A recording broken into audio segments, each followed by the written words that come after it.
Alex, it's been a year of bad news after bad news, and the latest now with Steve Delabar going on the DL. What can you tell us about his status and what has happened with him?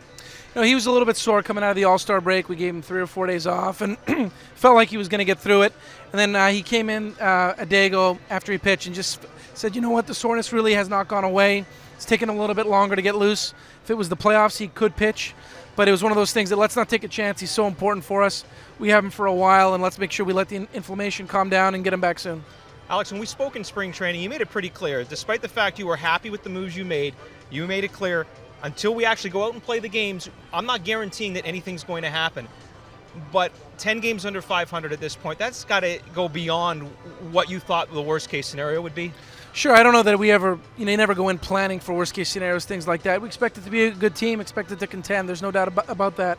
I'd say overall, we can point to so many things, but really it starts on the mound for us. We have not done well in the starting rotation, whether it's been lack of performance, guys getting hurt.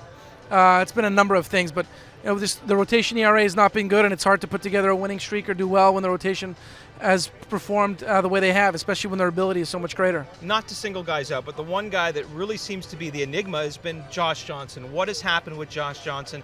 Do you still think he can get it together? And really, what are your options with him, considering he's a free agent at the end of the year? He could walk, but you also have that option of qualifying him. But that's a lot of money to invest for a guy that you don't know he's going to be able to perform. Yeah, we haven't even gone that far about the offseason. We just want to get him on track and have him have a good outing. To his credit, he has not made any excuses at all.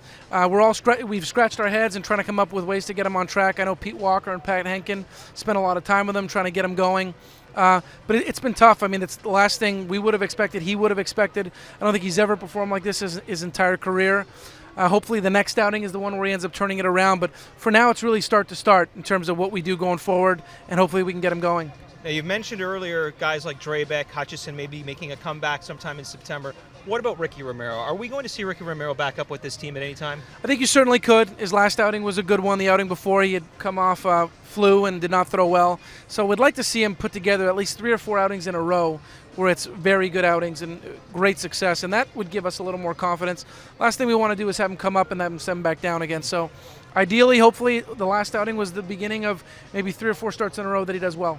In the offseason, there was the term, going all in. And it hasn't worked so far this year, but I can't imagine you want to start drawing back and start getting rid of players and doing fire sales and all that. But having said that, are there any players on your team that are quote-unquote untouchables, or could you ever consider trading one of your big stars who might be in his 30s to try to get maybe one of those young studs out there that's maybe in his 20s?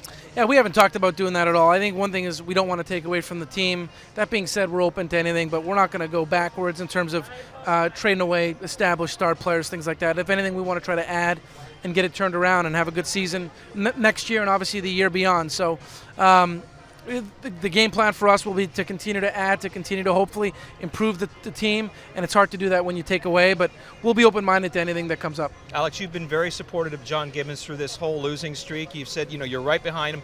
What kind of support have you received from your bosses through all this? They've been great, and I don't think anyone's pleased with the way we've played. From us to ownership to everyone else. No one likes to see the results and where we are in the standings, but the support that they've given us and the team has been outstanding, and can't ever complain with. They've given us everything we've asked for, from the money and players and being able to make moves, and they've been very supportive overall. But that doesn't mean anyone's pleased with the results. Well, I know it's been a tough year, and hopefully for your sake and Blue Jay fans out there, things will turn around at least through the end of this year and through next year.